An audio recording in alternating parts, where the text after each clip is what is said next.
Je ne sais pas si déjà il va être candidat à la présidentielle. Avec Victor Chabert, la suite de notre carnet de campagne. Victoire, ça s'organise dur du côté d'Éric Zemmour.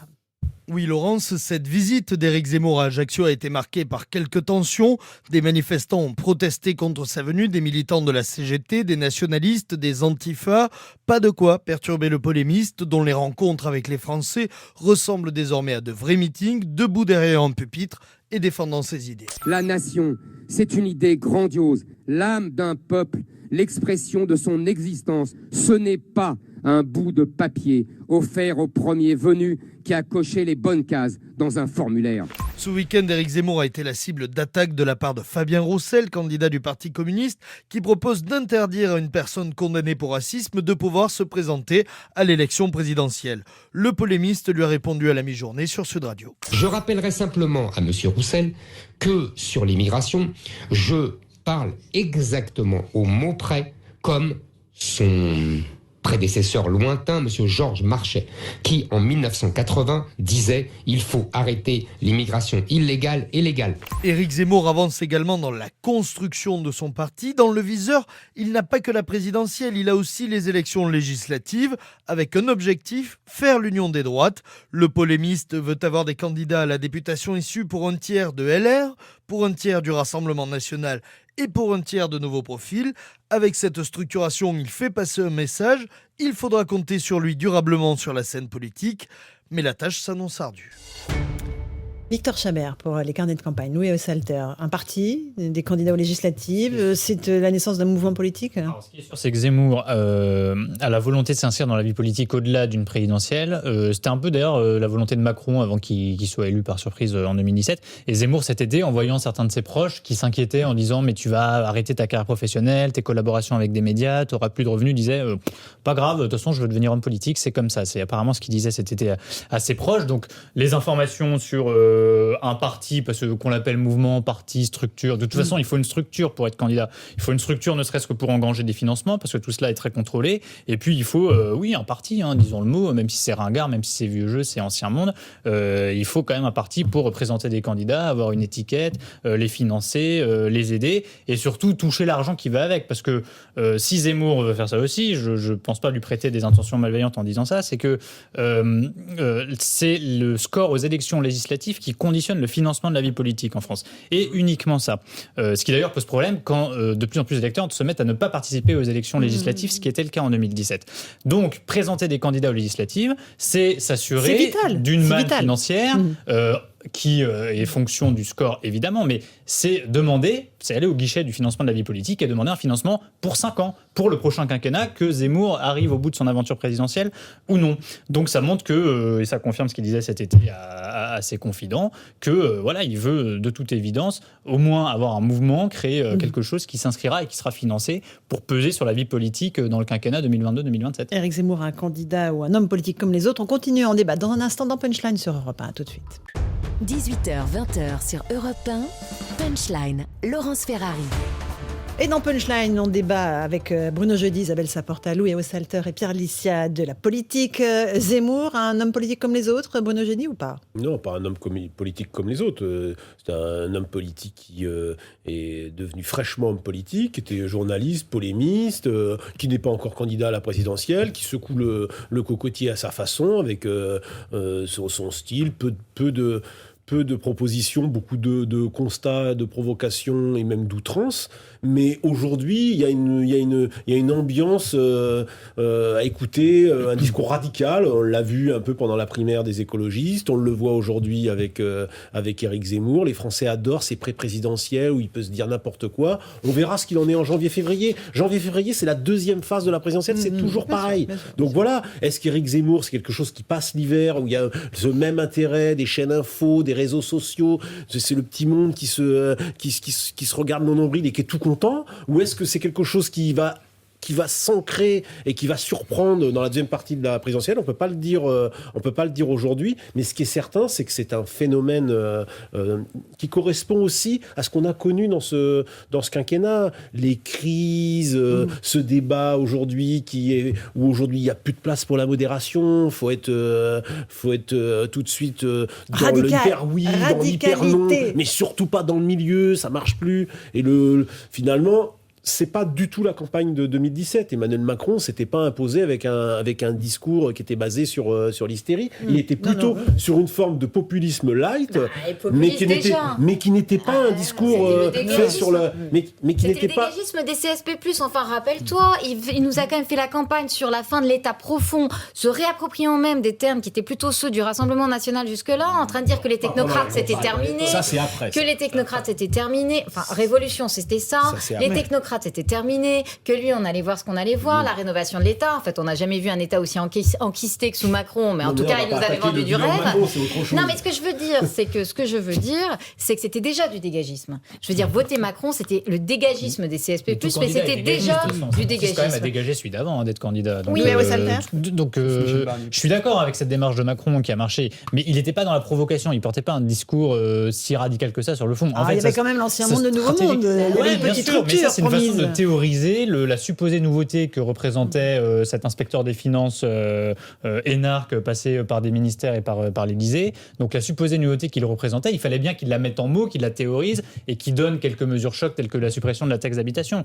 Mais sur Zemmour, il a à la fois une démarche similaire dans la forme, et je pense que les deux en fait ont intégré déjà la mort des partis politiques, en tout cas comme vecteur de la bataille des idées et comme vecteur de la construction d'un candidat, et le fait que dans un monde où les frontières se brouillent entre politiques, polémistes, éditorialistes, etc., et bah oui, un candidat présidentiel peut naître comme ça sur la caisse de résonance qu'il rencontre à travers ses propos, et puis l'écho qu'il rencontre aussi en touchant des sujets de société. Je pense que c'est aussi le cas de Zemmour quand même. Non, mais pardonnez-moi, sur les frontières se brouillent. Moi, le vrai problème parce que vous avez raison, le petit monde qui se regarde, le nombril, on se le regarde et on est un peu flippé, c'est que Zemmour, c'est un excellent orateur. Oui, donc c'est pas une question de porosité, c'est qu'on avait oublié en fait qu'il y avait des hommes politiques qui étaient capables de prendre la parole et de nous emmener. Au fond, il y a Mélenchon qui le fait très bien. Tout à fait d'accord.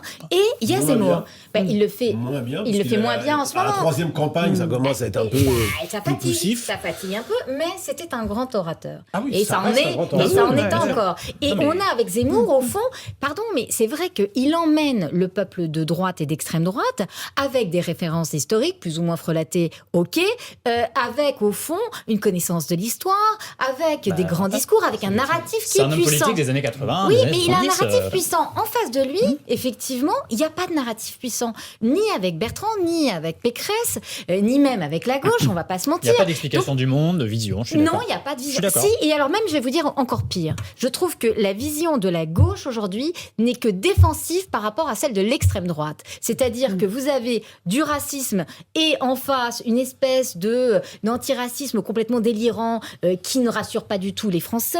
Vous avez un patriarcat infernal du côté Zemmour et de l'autre côté une espèce de gender qui rassure pas du tout les Français non plus. Donc en fait, ils ne sont qu'en défensif par rapport au narratif de l'extrême droite. Donc je trouve ça dramatique en fait. Alicia. Ce qui est sûr, c'est que Macron a créé un précédent, c'est qu'il a fait la démonstration qu'on pouvait être élu président de la République sans parti, sans idée et un peu tout seul au fond. Sans programme. Sans programme. Non mais là, c'est pas lui faire offense que de dire qu'en 2017, pardonnez-moi, mais on savait pas ce que pensait Macron. C'est bien aussi les raisons des crises successives sociales qui se sont passées, c'est qu'en fait, on s'est rendu compte qu'on avait un président de la République qu'on avait placé à l'Élysée sans savoir véritablement ce qu'il pensait sur les retraites, sur le service public, sur plein de choses, sur le pouvoir d'achat, sur le travail. On ne savait pas ce que pensait Macron. De choses. On savait qu'il n'allait pas faire la retraite à 64 ans, par exemple. Sur le régalien. D'ailleurs, il a tenu promesse, il l'a pas fait. Oui, il a quand même présenté la réforme des retraites comme étant la réforme emblématique de son quinquennat. La réforme des retraites, vous ? Non mais tout du moins. Non mais celle qu'il voulait faire, retraite à points. 3 ans de discussion et Delevoye qui finit en calminé dans les champs de... Bruno Jeudi, il y a deux réformes emblématiques qu'il avait présentées en début de quinquennat comme étant les deux réformes qu'il ferait de façon certaine et qui marqueraient l'histoire de son quinquennat. Deux, c'est la réforme des retraites, qui n'a pas été faite, qui a été repoussée maintenant après 2022. C'est-à-dire qu'ils ont reculé avant même que la rue, que les Français descendent dans la rue. Il y a eu le Covid malgré tout. Enfin, non, mais le Covid, on peut pas faire comme si ça n'avait pas existé. Et la deuxième, on s'en souvient tellement plus que personne s'en rappelle, c'est la réforme institutionnelle. Ouais. Vous vous souvenez qui est resté bloqué Qui est au resté- Sénat. qui est Il n'a resté- pas la proportionnelle majorité. législative, Il n'a pas tout la ça, tout majorité- ça. il n'a pas la majorité des Mais 3/5 une au réforme Congrès. institutionnelle, ça peut passer par référendum, au pire. Donc bref, tout ça pour dire que ça n'est pas un réformateur. Pourquoi est-ce que je disais ça? C'est que Zemmour, finalement, il fait la même chose. Il voit le succès Macron en 2017, il se dit, bah, sur un malentendu, je peux revenir à la même chose. Et finalement, ce que Macron disait avait théorisé le vieux monde, le nouveau monde, l'abolition le mondialisme, le mondialisme heureux, enfin, toute cette théorisation-là, Zemmour prend le contre-pied. Et il dit exactement l'inverse. Il dit le retour au nouveau monde, finalement c'était mieux avant. Il dit la mondialisation débridée, on n'en veut pas, c'est retour aux frontières. Et quelque chose de très ferme, très outrancier sur les questions d'immigration, même économique, etc. Et finalement, c'est exactement la même chose. Zemmour, Macron sont les deux faces, j'allais dire, d'une même pièce. Alors, qui est d'accord avec ça? Bruno Jeudi? En théorie, évidemment qu'on peut faire ce match et se dire que voilà, ils sont les deux faces d'une même pièce, d'une même façon de faire de la politique et d'une même façon de conquérir le pouvoir. Une fois qu'on a dit ça, d'abord, les attentes des Français ont changé entre 2017 et 2022. Moi, quand j'entends Éric Zemmour dire, je crois à votre micro, Laurence, que le pouvoir d'achat, c'est pas du niveau d'un président, je me dis que Éric Zemmour fait fausse route, parce que je crois que le pouvoir d'achat, c'est aujourd'hui, hélas, du niveau d'un président d'un quinquennat, parce que dans un quinquennat, le président s'occupe de tout, c'est comme ça, et si Éric Zemmour devient président de la République, il s'occupera de tout, comme ses trois prédécesseurs, donc c'est de son niveau, et pour l'instant, on ne sait pas ce qu'il ferait. On ne sait pas ce qu'il ferait en matière d'écologie, qui est l'autre grande attente des le nucléaire, Français. c'est tout. Il n'a que ce mot-là à la bouche. D'accord, mais enfin bon, ça va peut-être être un peu court quand même. Il y a COP26, il y a les rapports du GIEC. Je sais qu'une bonne partie de son public était très sceptique sur le réchauffement climatique. Ben non, c'est pas le cas. Donc il y a des réalités maintenant. Et je pense que justement, on a trop vécu sur ces présidents qui nous font des grands récits et qui finalement, quand ils sont au pouvoir, ne sont pas dans le concret des difficultés des gens. Louis, peut-être un mot, et après Isabelle. Oui, sur le match Zemmour-Macron, moi, je suis d'accord, mais je trouve que le match est encore plus complet. Enfin, la matrice du duel idéologique me semble plus complète quand c'est Macron-Le Pen, parce que Zemmour va quand même défendre un programme économique libéral. En cela, il ne va pas mécontenter le public qui vote pour Emmanuel Macron pour sa réforme du droit du travail, pour la réforme des retraites enterrée. Et pardon. Les acteurs économiques, les milieux économiques ne sont pas anti-immigrationnistes. C'est d'ailleurs toute sa contradiction. Je pense qu'il y aura une contradiction dans le programme de Zemmour entre un programme économique ne parle plus de remigration libéral qu'il le faisait au début du mois de septembre. Il a arrêté ça migratoire et il a mis aussi de l'eau dans ce qu'il disait sur l'économie. Il avait une position pas révolutionnaire, mais il expliquait pas que après tout sur l'économie il fallait un programme de droite classique. Il veut rester dans l'euro, il veut rester dans l'Union européenne. C'est quand même pas ce qu'il a raconté pendant des années et des années. Et Marine Le Pen, elle a encore rappelé ce week-end d'ailleurs, insiste du coup énormément sur sa ligne sociale, sur la retraite à 60 ans, sur le pouvoir d'achat justement. Et là, il sa me semble sensibilité sociale. Exactement. Elle se pose plus à Macron. C'est pour ça qu'elle tient, parce qu'on voit bien que ce qui est le Rassemblement national aujourd'hui est coupé en deux. Éric Zemmour a siphonné la branche paternelle, c'est-à-dire ce front du Sud, voilà, très sensible au thème de l'immigration, sécurité, le racisme et tout ça. Et puis le front du Nord avec cette ligne sociale que Marine Le Pen incarne. Est-ce qu'il est capable de déborder sur cette ligne-là? C'est une vraie question. Isabelle Saporta, un dernier mot? Moi, ce que je trouve très angoissant, en fait, c'est que, au fond, personne ne parle aujourd'hui aux classes populaires. On ne parle, effectivement, Macron ne parle qu'au CSP+, et on a un dégagisme d'en haut. On a aujourd'hui Éric Zemmour qui se retrouve à chercher un bouc émissaire. Donc, effectivement, au fond, il répond à l'angoisse presque vivrière, à l'angoisse de pouvoir d'achat des classes populaires en trouvant un bouc émissaire, mais personne ne reprend la matrice qui, au fond, est la seule qui vaille de la lutte des classes. C'est-à-dire, qu'est-ce qu'on propose aujourd'hui pour recréer de l'emploi, pour réindustrialiser localement, pour faire en sorte que ce pays ait encore une fierté, ou quand on s'en sorte avec le fruit de son travail. Et je suis très, très étonnée qu'on soit toujours à la recherche de boucs émissaires et finalement de repenser un petit peu, voilà, un plan de réindustrialisation à la française. Moi, c'est ça que j'attendrai en fait du futur président. Pour ça, il suffit de tendre un peu l'oreille, vous allez voir qu'il y a des candidates, notamment qui le proposent, mais c'est un peu compliqué. Ainsi va la France. Merci à tous les quatre d'avoir participé à ce débat dans Punchline. On se retrouve demain à 18h. Tout de suite, c'est Mouloud Achour pour son émission Verveine Underground. Bonne soirée sur Europe 1.